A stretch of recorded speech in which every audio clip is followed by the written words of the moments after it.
So I'd like to switch gears now and introduce Dr. Patrick Flume.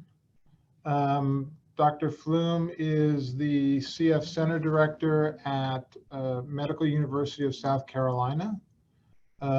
He is an adult pediatric pulmonologist and intensivist and has been at the forefront of clinical research in cystic fibrosis for many years and has been the champion of a number of clinical trials. So he's going to talk to about, we have modulators, now what? And I would encourage people to put your questions in the chat and we'll answer them at the end of the talk. So thank you for joining us, Patrick. Good morning, everybody. Thank you, Peter. So I was asked just to give a little presentation on where we are with research, and there have been a lot of changes that happened in the last year, some of which have already been discussed, and how we think about this. And so when we talk about research, there's a lot of different areas that one can think about. So obviously there's the basic sciences or discovery research. So looking at how things work or what happens when they're not working.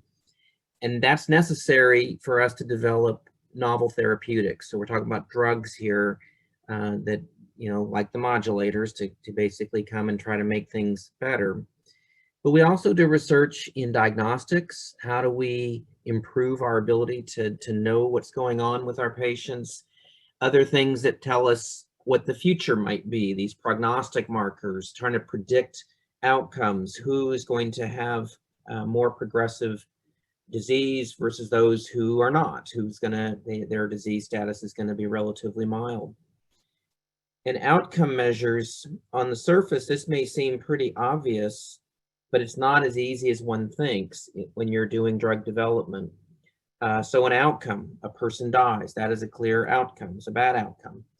But changes in lung function, changes in symptoms, and the onus is upon us to try and be able to convince the regulatory agencies that we are able to measure changes, that things improve, and that the measures are reliable, so they feel confident that the therapy is improving the outcomes in that particular patient. There can be research related to better treatment practices. I'm going to talk about some of those as well today. And then there's quality improvement, which may not be research in the pure sense. You may not be randomizing and comparing things, but you are doing something in a rigorous manner that allows you to try and improve the evidence base so we have greater confidence in what might be best practices. Now, in my role as editor for the Journal of CF, and then of course we just had our CF meeting, you all know that CF affects all different parts of the body. It's not just about the lung, and there is ongoing activity in all of these areas. But we don't have time to go over all of these areas. I will tell you that one of the plenary sessions at the North American meeting this last month was dedicated to gastroenterology. So the foundation and the community have recognized that there are other areas that we need to be better in, such as endocrinology and the GI system. So let's start talking about novel therapeutics and where we are in terms of drug development, obviously now that we have Trikafta. And Trikafta is primarily targeting lung disease. And so just briefly to go over the pathophysiology of lung disease, we start with gene mutations, and this gene is coding for the CF proteins, what we call CFTR. You either get a reduction in the quantity or how well it works, and the end result is you get a reduction in the airway surface liquid. There are other properties that are abnormal, but in general, think of it as that fluid layer on top of the airways is too shallow, so the cilia can't do what they're supposed to do. That results in an impairment in their task, which is to clear stuff out of the lungs, and renders the airways vulnerable to obstruction, that these secretions, this mucus starts to plug off those airways. It makes them vulnerable to infection. That infection persists. These bacteria have a way of making a home down there. And then the body responds with inflammation. And it's the combination of these things which is causing damage to the lung. And as the lung is progressively damaged, that's what leads towards respiratory failure. And then if you look at the model of that pathophysiology, and on the right side, looking at the success that we've seen over the last several decades in terms of survival, you can see where these therapies have come into play.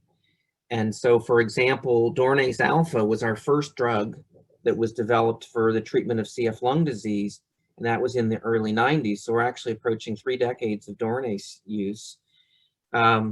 Then antibiotics. I don't mean antibiotics in general. There were always development of antibiotics, and for example, the development of ciprofloxacin was a major benefit in the CF community for treatment of taking the drug systemically. Here I'm talking about inhaled antibiotics, and so tobramycin also was developed in the 90s, and then later we had aztreonam. Hypertonic saline was not really a novel therapy as much as a practical approach to trying to treat the airways disease. That came out. People began to look at ibuprofen and macrolides. We think of these as dealing with inflammation, but we recognize that they're not overly potent as an anti-inflammatory. And the macrolides, although they do have anti-inflammatory properties, they are antibiotics, and so we can debate about their role.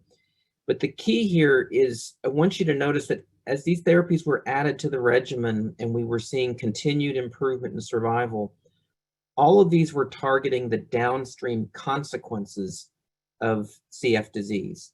They weren't addressing the basic underlying problem, and that's where the modulators came into play. So with ivacaftor, which potentiated that channel, if the channel was present in the airway surface, it could kick it up a notch, and it was highly successful and really motivated us to think and to know that these small molecules could actually result in improvement.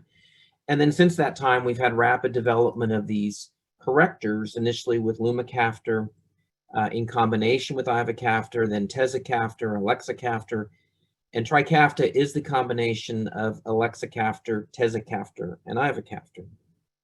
So that's where we are. We've been marching along.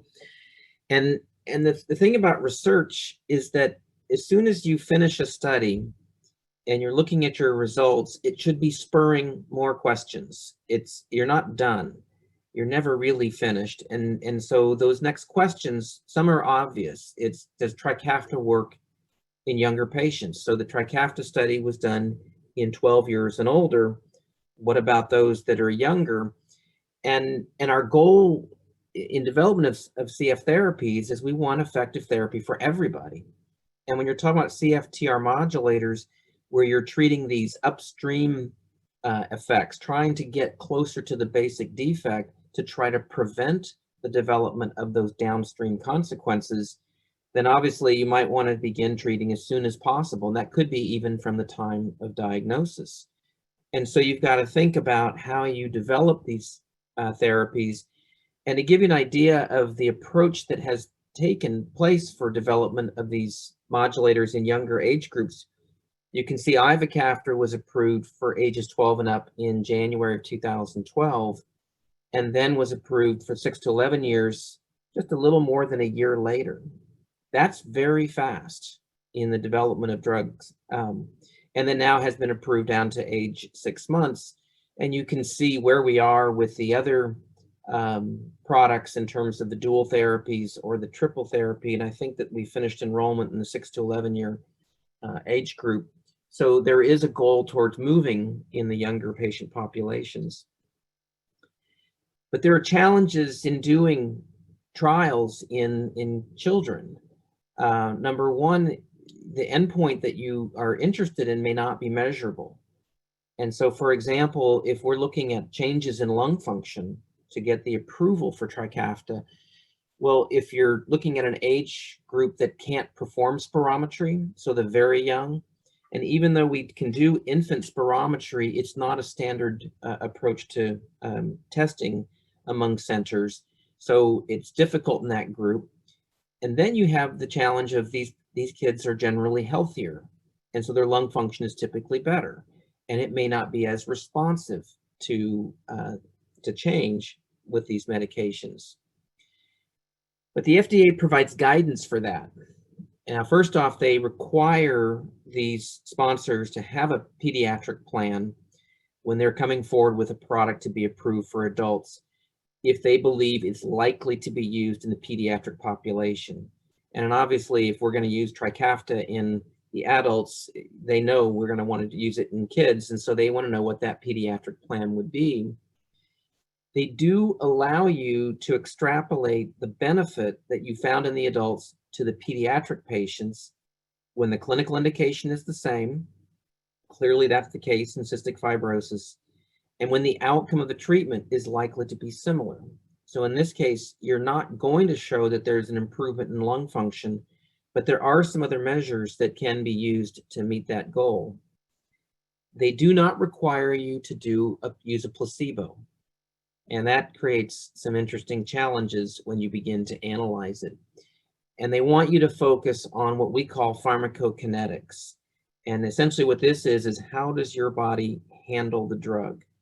So does a child need the same dose that an adult needs, or does it need to be adjusted for some reason? For example, their weight. And so we have to measure that carefully to know what the dosing requirements would be.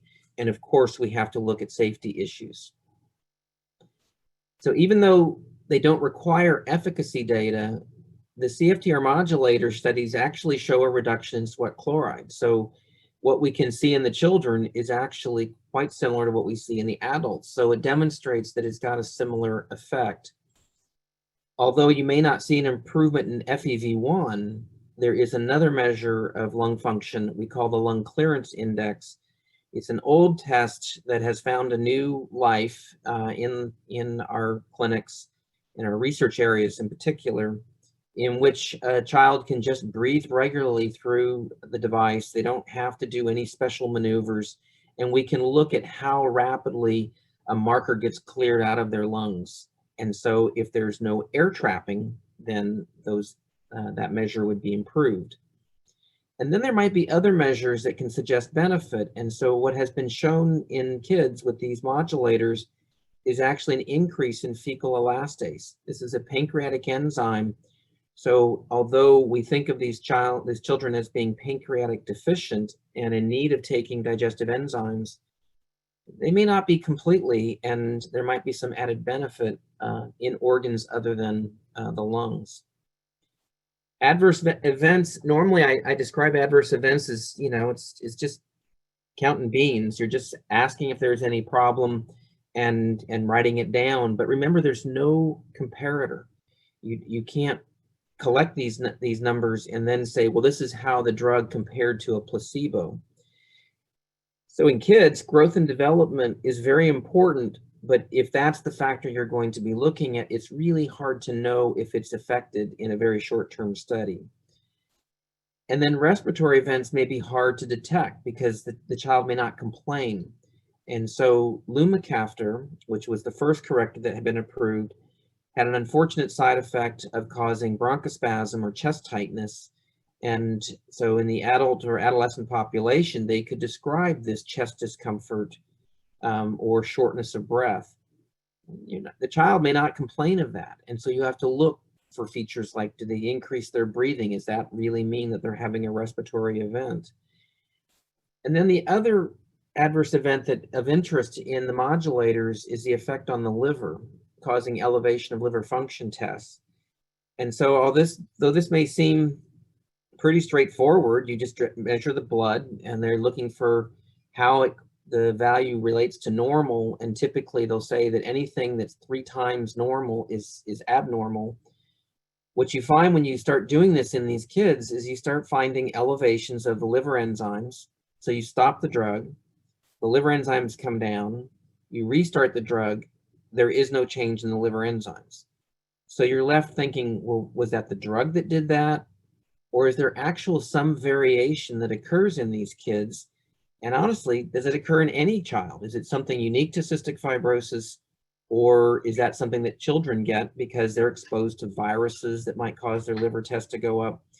And frankly, we don't have good data on any variation in liver function testing over time in children, and that's a gap that needs to be filled.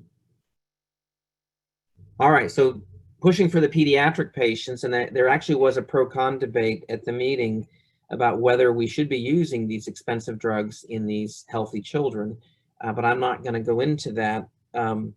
What about other modulators? Are there other modulators that might be better and for that matter, safer or easier to take?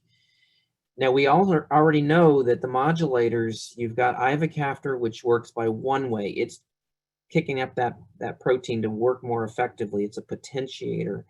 The other modulators, we call them correctors. They help to traffic the protein from where it's made all the way up to the cell surface. And so they work in different spots. Now, lumacaftor and tezacaftor were the first two that were approved. From an efficacy standpoint, in terms of how well they work, they're probably about the same. But there clearly was a greater safety benefit in the tezacaftor group. It did not interact with other drugs like lumacaftor did. It did not have the chest tightness. So that's just an example of how you might find a modulator that is better. Elexacaftor is more potent, but we're using it in combination with tezacaftor. So what I'm showing here is the way that the CF Foundation sort of demonstrates the pipeline in terms of what drugs are in development and how far along are they. And so when you have a molecule that you think would have some benefit as a drug, there are things that you have to do to prepare that for testing.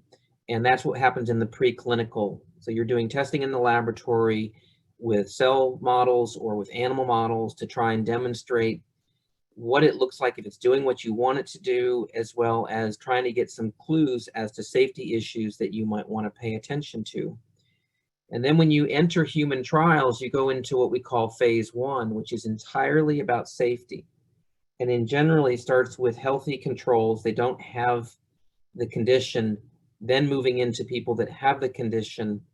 And what you're trying to do is just to make sure that there's safety and get a handle on what kind of dosing that you're going to do. And then you move into phase 2 and 3, always are concerned about safety. So safety is always being tracked in all of these. Phase 3 studies are your definitive trials that you intend to take those results to the regulatory bodies to say, my drug works and it's safe, I want you to approve my drug. So what happens during phase 2 is trying to design studies that help you inform what those phase 3 studies will look like. What are the kinds of, who are the patients I want to enroll? Who are the patients I should not enroll? How long should I do the study? What outcome measures are of interest? And so what you can see here is a number of companies that are still in the process of developing CFTR modulators. You can see AbbVie, they have similar potentiator and corrector that they're into phase 2, looking at combinations for Delta F508. Elox is looking at those subjects that have stop mutations or premature stop codons to try and develop a read-through so they can actually get a full copy of the gene to express protein. Proteostasis has 3 different products, one of which is novel, this amplifier. I'll talk about that in a moment. And then Vertex also has other drugs they're beginning to develop. So the trying to improve upon the modulator activity. What are the other benefits of CFTR modulators? And this is getting at things that are outside the lung. The drug was approved because of benefits in FEV1, but also there were other benefits. Reduction in pulmonary exacerbations was a key issue for the FDA in terms of their approval. And then with the modulators, you really want the drug to modify disease. Yes, it's great that you want FEV1 to go up, but if you really want to modify disease, you want to stop it from going down. you're trying to change the rate of loss of lung function.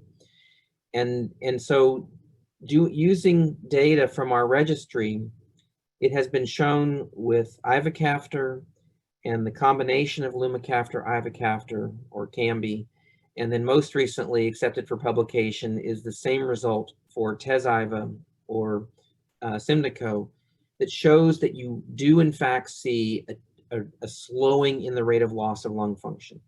It does not go to zero, but it's about a 60% reduction in the loss of lung function. Think of that like compound interest. That pays dividends downstream. So when I think of that kind of improvement in the lung function, I think that in the terms of time. You also will have seen the data showed improvement in quality of life scores. Actually, there was improvement in weight gain. This is actually becoming a potential issue for some patients because some patients have had excessive weight gain.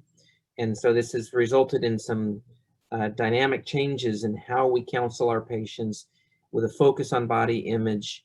And our goal is not to create an overweight and obese CF population. It's to just keep focusing on a healthy CF population.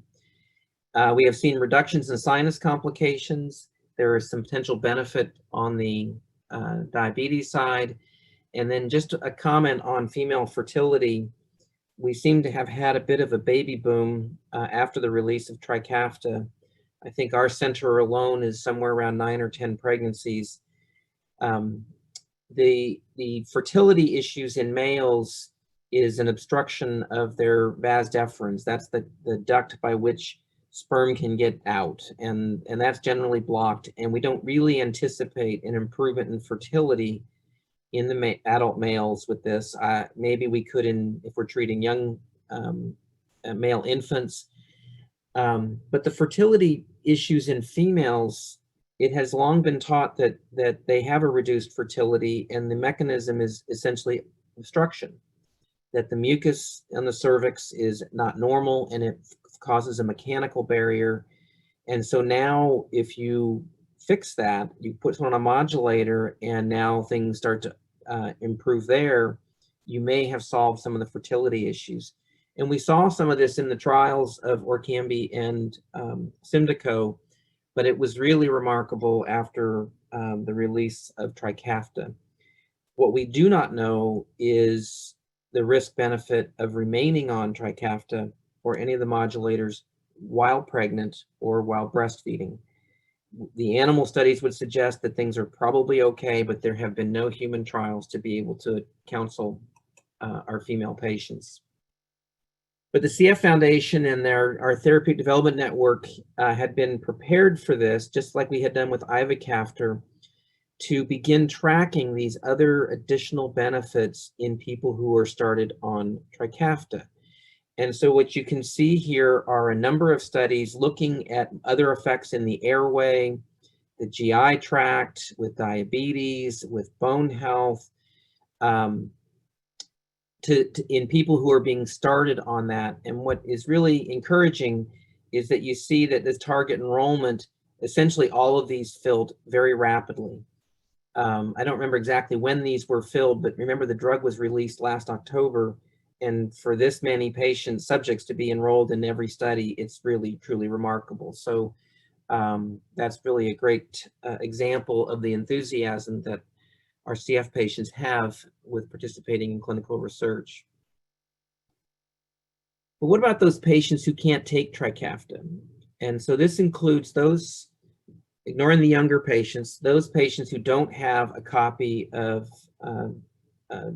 Delta F508, or even those who have an adverse reaction to the drug combination. And keep in mind that there is no drug out there that is free of baggage. Every drug has the potential of some side effect. Some of those side effects are relatively common, and we know what to look for, and some are going to be uncommon. So there have been patients who started on Trikafta who have already stopped the drug. And so they are looking for other options as well, because in many cases, they appreciated the benefit from the pulmonary aspect, but had to stop it because of other issues. So our approach to trying to fix CFTR activity, remember, the mutation might result in an abnormal function. So in this case, you can see at the top of the cell, the protein is present, but perhaps it's not working well. And that's where the potentiators come into play. So increasing the opening time of that protein so stuff can flow through it, or even making sure that that protein stays up there longer. The correctors, they help solve the issue of getting protein from where it's made to get it up to the top of the cell. So it has to go through a folding process and then some processing and trafficking to get it up there. And that's where these correctors are being used. But then there might be other methods of trying to increase the amount of immature protein. And there are a number of strategies which have been described. Early on, after we discovered the gene, there was a lot of interest in gene therapy. There was a great promise that we would be replacing the gene. Obviously, that has not come to fruition. We've learned a lot about how difficult it is to try and replace that gene. Doesn't mean it can't happen, but right now it's not ready for prime time. One that is getting a lot of press is DNA editing, that perhaps we could go in to the gene and actually fix it. You'll hear about techniques like CRISPR as a means of doing that. There are still a lot of hurdles that have to be overcome. It's attractive to what can be done in the laboratory, but just recently there was a journal article using the CRISPR technique to try and fix a gene that causes blindness in children. And there were some errors in terms of the editing. So those issues have to be resolved before we'll really get into human trials. Then there's editing of messenger RNA. So when you make a copy of your gene, of the DNA, the messenger RNA is what's used as the instructions for to make the protein. So if we could edit it there, maybe that would be a strategy. I told you about the ELOCs, the read-through of premature stop codons. Every gene has a period at the end of the sentence that says stop copying here. And if a mutation makes it seem like there's a period occurring earlier, what you end up with is just this nonsense. It doesn't have a full protein. So if we could have a molecule that would allow us to read through that, to recognize that that's not the true stopping point. And then the amplifiers are another interesting product that what they do is they increase the translation. What that is that when you have message and the ribosome, it binds onto the message and it begins to read it. And as it's reading it, it's knitting together the protein. Think of it like putting beads on a string. So it's just adding those beads and then you end up with full protein. But a key aspect of this is as this protein is coming out of the ribosome, it needs to bind to endoplasm. It needs to bind to membrane, and that anchors it so that it can begin its folding process. That turns out to be a rather inefficient step. And what the amplifiers do is actually make that more efficient. And so what you get is longer lasting message, but more importantly, more copies. And so you get more copies of protein. For some mutations, that's just what you need. You can get more protein, it'll get all the way up there. Maybe you create more substrate for the correctors to work on. It's an interesting approach to trying to solve that quantity issue. There are a number of products that are in development here. I told you about the proteostasis. That's an amplifier that they're looking at. And there's a number of companies working on these other technologies, but you can see they're all still in preclinical. They're not ready for human trials at this point. So then you can ask, well, now that I've got Trikafta, what is the value of these other downstream therapies? The Dornase, the inhaled antibiotics, hypertonic saline, the macrolides. Well, keep in mind that there are still patients who don't have access to modulators, so they might be people that would benefit from these therapies. And then those people who have, disease, structural disease, bronchiectasis, that's not going to go away. So they may still have improvement, a reduction in their cough and sputum, improvement in their lung function, but their airways are still abnormal. They're still going to have some abnormal mucosal clearance and persistence in their infection. And so we can begin to ask, well, what is the benefit of these therapies? And so there are still drugs in the pipeline to try and create opportunities or options for our patients. So on the airway clearance side, you see this inhaled mannitol. This actually was just approved by the FDA last week. Mannitol is a dry product, sugar alcohol, that you all have had mannitol if you ever chewed any sugarless gum. And uses a dry powder into the lungs. It's intended to try and enhance mucociliary clearance and clearance of these secretions. So think of it like you think of hypertonic saline. So what this may well do is give people an option. Would you rather do it a dry powder or a wet nebulizer if you believe that those therapies are effective? There are other products that have tried to target other channels to try and bypass the CFTR effect. The Boehringer product was just halted. They didn't feel like it was doing well enough. These others are still in early stages of development. On the inflammation side, there are some novel approaches to this. The history of development of anti-inflammatories has been challenging because, on the one hand, inflammation is good. And so you don't want to necessarily block it out completely because you need it to combat infection or other injury. So if they used an anti-inflammatory that was too potent, that actually created new problems. And so this linabecim is an interesting product. This is actually a derivative of THC, which is in marijuana. And what it does is it has an interesting effect on inflammation. When you have an injury or an infection, you want your inflammation pathways to kick in and do their thing. But at some point, you want it to go away. You want it to resolve. And so what linabecim does is it actually enhances that resolution side. And the inflammatory effect of in CF is exaggerated. And so in a phase 2 study that was done, there actually showed a hint that it was reducing exacerbations. And so a phase 3 study was done, which was just presented at the CF meeting, and unfortunately did not hit its primary endpoint. And that creates a problem in terms of advancing it further. If you don't hit your target, the FDA doesn't usually look too fondly at it. There were some challenges to the way the study was conducted. So I'm not sure that product is going to go away. There might still be some future for it. The Laurent product is a vitamin A, also to try to enhance anti-inflammatory effects, and there are others that are in development. And then from the antibiotic standpoint, inhaled levofloxacin is actually approved for use in Europe and other countries, but never came forward to try to get approval in the FDA, and that's a more political issue. So it's not available in the US.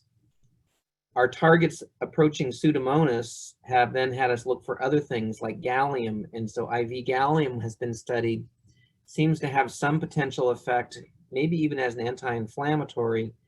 It's a bit inconvenient, and that's why you see an approach here with an inhaled gallium. But there are other bugs that we deal with. It's not just Pseudomonas. There's staph, so especially with methicillin resistant. And so vancomycin inhalation powder, or Arovanc, has completed studies and is nearly ready to see the data. So we're all hopeful that we get some positive results, but that remains to be seen. And then novel agents like nitric oxide. So using a gas to try and kill bacteria. This study also has been completed, and the results have not been revealed as of yet to see if it had any beneficial effect. It was used much like you would use Toby or Caistin to try and see if there's an increase in lung function in the short term. But we've actually used this in a study against mycobacterial lung disease and are thinking that there might be some future in that area. And as you all know, the CF Foundation has made considerable investment in the anti-infective space. I want to move on to talking about treatment practices, because this is a different sort of target of approach in terms of how we think of things. Again, going back to what's the value of these other downstream therapies, And I put now here is the first bullet. Now that people are feeling better, I'm not coughing anymore, I'm not producing sputum, do I really need to do these other treatments because they create burden and they'd like to reduce that? Again, this was anticipated, but it's hard to advise people to say, yeah, if you can stop your hypertonic saline or stop this other drug and it won't matter, but we don't know that. And the best way to know that is to do a withdrawal study. And so the TDN designed the Simplify study using a reduction of stopping hypertonic saline or Dornase to see if there's any immediate safety issues, that, loss of lung function. And you can see that it's essentially a short trial, 6 weeks, to try and test that. There was discomfort about stopping the inhaled antibiotics because the bugs might be persistent, but so that's the strategy to start. I want to move on to pulmonary exacerbations. These are events in which there is worse symptoms, increasing cough, increasing sputum, maybe loss of lung function, loss of weight. These are frequent events. And when we did our guidelines years ago, what we realized is there wasn't a lot of evidence to support what we did. And it's not that we didn't know what we were doing or how to do it, but we didn't have any evidence upon which to build best practices. So you see all these I recommendations, that's for insufficient evidence. And so the CF Foundation supported a project to try and develop an evidence base upon defining best practices. And this was the launch of what we call the STOP program. STOP stands for Standardized Treatment of Pulmonary Exacerbations. Your own Natalie West is a member of our team in trying to design trials. And as we began to think about where we would start, what you try to look for is where the opportunities are. And we focused on duration of therapy. And what you can see here is in the registry, we could look at all of the events treated with IV antibiotics and how long they were treated. And what you see here is, although there's a peak at 14 days and another peak at 21 days, there's an enormous spread. And so it cannot be that everybody got exactly what they needed. And there is this concept that there might be a duration of therapy which is too short and they don't get fully treated and will have another exacerbation in short order. But there also is the risk of treating for too long, that they're not getting any added benefit, but it comes at greater cost and risk.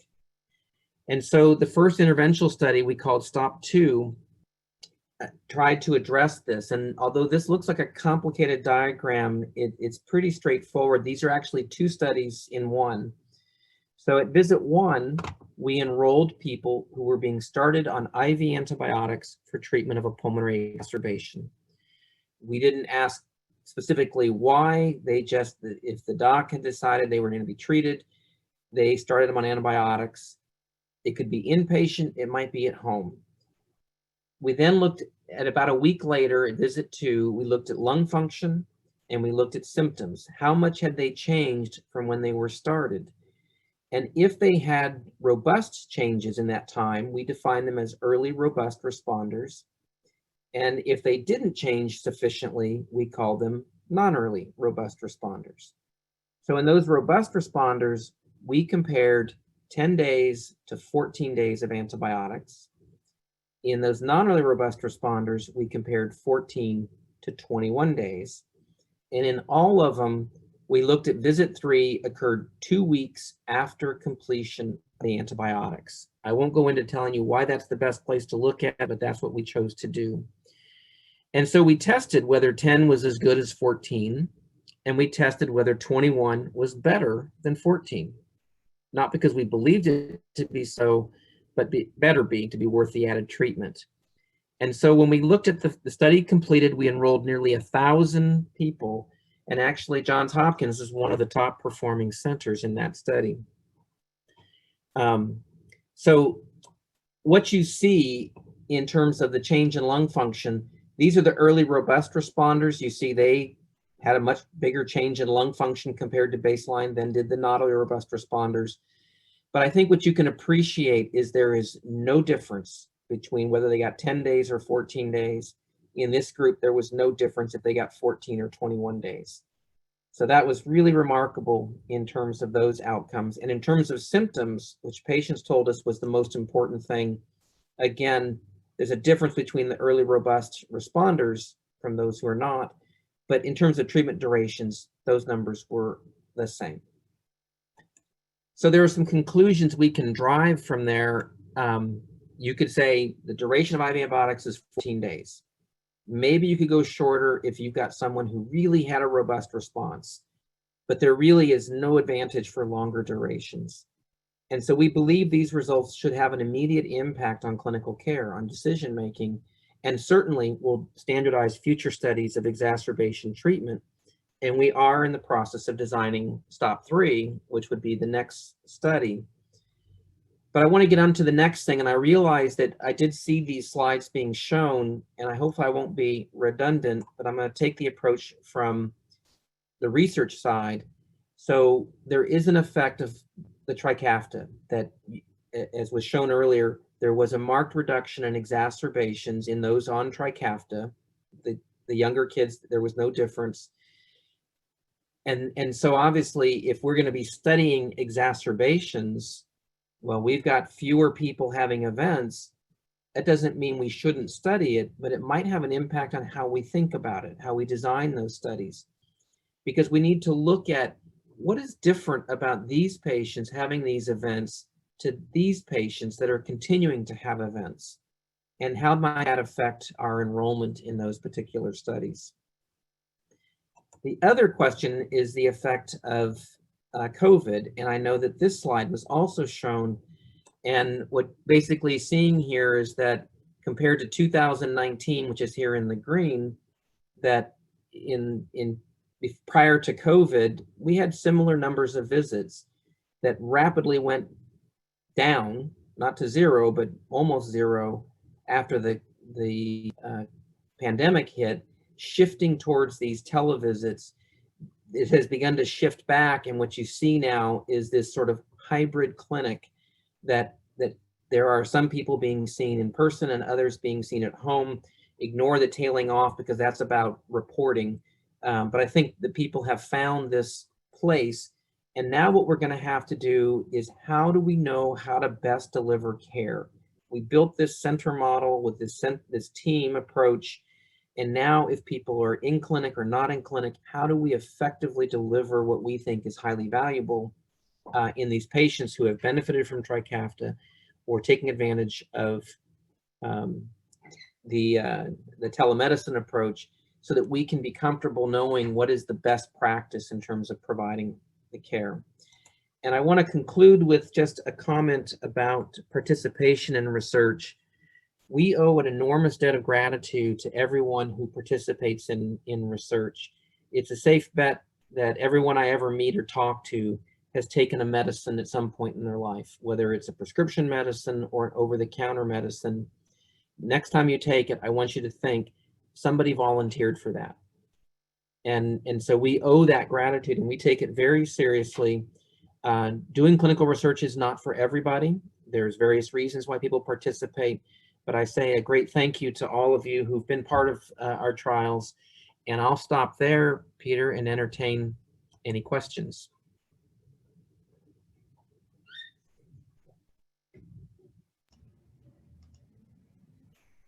Oh, that was great, Patrick. Thank you very much. There were a couple of questions during the chat as you were going along. The first one was, is there any consideration for using Trikafta or other modulators for adults that are carriers that have some symptoms of CF but maybe don't have a diagnosis of cystic fibrosis? They have one mutation, maybe an unknown mutation, this CFTR related disorder that is sometimes described. What are your thoughts on that? So this is a tricky area, and there's an ongoing project in Europe of trying to rein in the concept of CFTR related disorders. Clearly, these are people who have a reduced CFTR activity. How much it's contributing to their symptoms and disease is the other part. But I'm going to take it a step further and say that one should consider whether there's value to using modulators in conditions other than cystic fibrosis. So for example, the potentiator, ivacaftor, has activity against normal CFTR. And so one can begin to ask, well, are there other conditions in which there might be some advantage to using that? There are a number of other conditions that are similar to CF in terms of clinical outcomes, like other cases of bronchiectasis. I can think of the lung transplant population. If there's enhancement of CFTR activity, would that have any benefit for the development of chronic rejection? Because that's generally starts in the small airways. There has been discussion in the transplant community about using modulators in their CF patients who've undergone transplant. On the one hand, they don't necessarily need the triple if we're just looking to potentiate CFTR in the transplanted lung, but the benefit or potential benefit for the other organs like the sinuses and the liver and the pancreas, is that still a value? There was a pro-con debate about that at the North American meeting.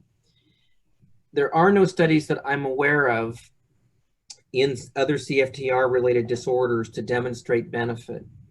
I can tell you that there is laboratory evidence that in an animal, cigarette smoke inhibits CFTR activity. And if you treat them with ivacaftor, you can restore CFTR activity. So there may well be conditions in which these drugs will provide benefit.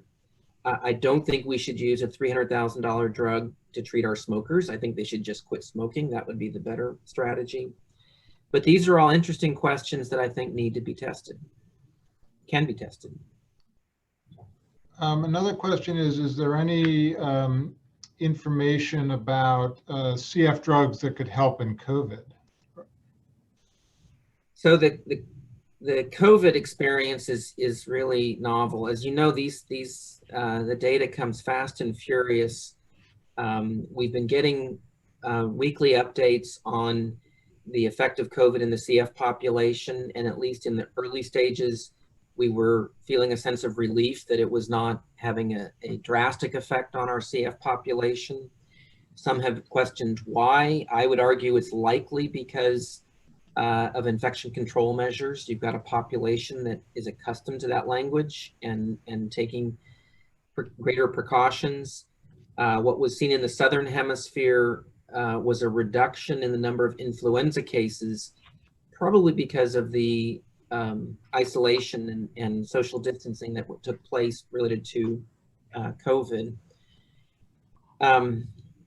In every academic center has established a sort of COVID response team to look at all of the therapeutic opportunities that were discussed. I can tell you that we have looked at over 350 study opportunities. Everybody who has a drug that affects any aspect of the inflammatory pathway wanted to have it tested. In general, those were not related to CF products, but there are CF products that people have inquired about. And even something as simple as the hypertonic saline, because in these sick patients in the ICU, airway obstruction is an issue.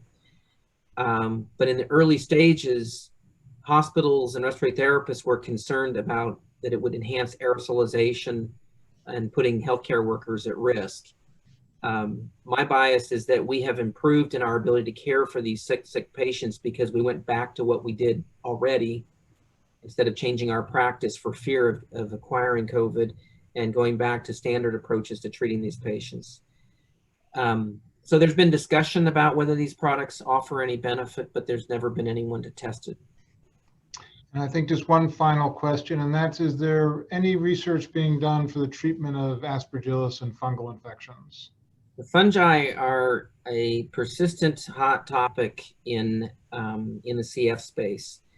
And in general, what you find in CF is the same thing I learned as a young boy. If you go looking for bugs, you find them. And so you start turning over rocks, you find stuff. If you look and your lab knows how to do the testing, you will find fungi, especially aspergillus, in darn near everybody. And the question then becomes, it's there, what is it doing that's harmful? There's a number of data that show that there's there's low evidence that it's overly harmful. I'm excluding ABPA patients, the allergic patients to Aspergillus.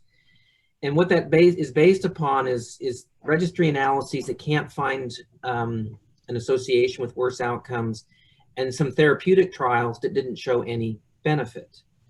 Having said that, that does not mean that it's not causing some problems in some people. It's really about trying to identify how do we know that and who those people are.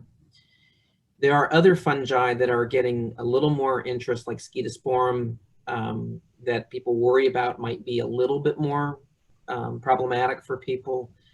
There were a number of projects that were funded by the CF Foundation this last year to explore further the role of fungi in CF airways disease. Well, Patrick, I want to thank you for taking the time to talk to us, give us an update on what's going on in research, and to thank you for all your work in really championing drug development.